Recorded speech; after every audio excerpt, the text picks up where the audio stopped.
this one's for you. For every time they told you just to drop it, for every time your words were twisted, your truth dismissed, your tears labeled as drama, for every time you tried to speak and were met with silence, or worse, with rage. This one is for the voice they tried to erase. They took your voice, but they didn't take your truth. And they didn't take your right to tell it. Silence is one of the most insidious parts of narcissistic abuse. They didn't have to cover your mouth to keep you quiet. All they had to do was make you question whether your truth was worth telling at all. They did it with a sigh, with a smirk, with a pointed look at someone else in the room. They did it with words like, "You're so sensitive. You always bring up the past. Here we go again." Or maybe they just left the room. And you felt it. You felt the shift from confidence to confusion, from wanting to speak to wishing you hadn't said anything at all. You weren't just silenced, you were made to feel like silence was safer. And sometimes it was. Sometimes keeping quiet was the only way to stay safe, to avoid the blow-up, to protect the kids, to protect the peace. Even if peace was paper thin. But here's what no one else saw. They didn't just take your words in that moment. They took your music. They took your questions. They took the way you used to share your joy, your grief, your story. They took your instinct to say, this isn't okay, and they made you believe that speaking up would only make it worse. And so you learned to nod, to smile, to edit. You learned how to shrink your truth until it fit inside the silence that they demanded. You learned how to live with a lump in your throat the size of everything that you couldn't say. But hear me now. Your voice was never too much. It was never too messy. It was never too complicated or too loud.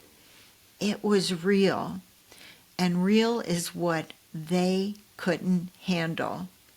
Real is what exposed the cracks in their mask. Real is what threatened the story that they were trying to tell. That's why they tried so hard to shut your voice down. But there's something that the narcissist never understood. You may have gone quiet, but you were still watching, still listening, still remembering. You still knew the truth. And now you're finding your way back. Not in a scream, not in a scene, but in a voice that no longer needs permission to be heard. You're speaking again, in words and writing, how to hold your head up high,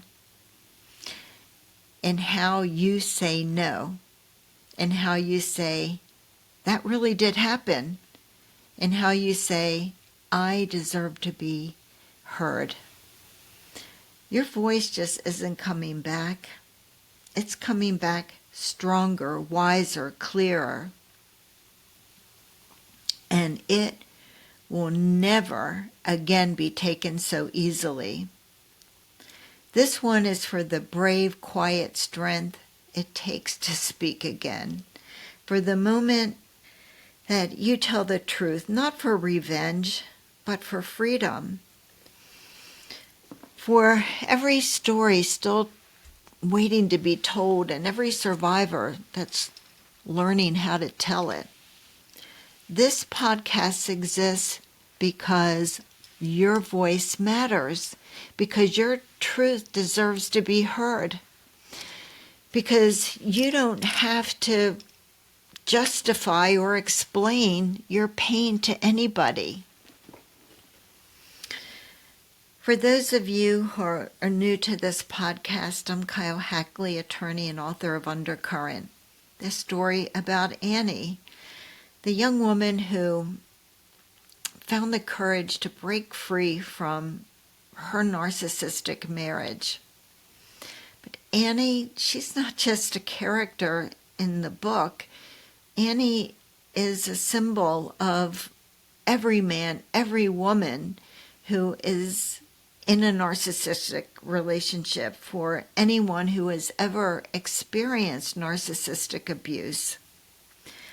And I guess I just want you to always remember, and that's why I keep saying it, I want you to remember that you are stronger than you ever believed, that you are a warrior against narcissistic abuse. And I just want you to be tenacious and never give up on what's important to you. Thank you for being here. Thank you for always showing up. Thank you for your comments. They mean so much to me and to everyone else in this space who reads them and takes them to heart. So until next episode, until next time, please take care of yourself. Thank you so much. Bye.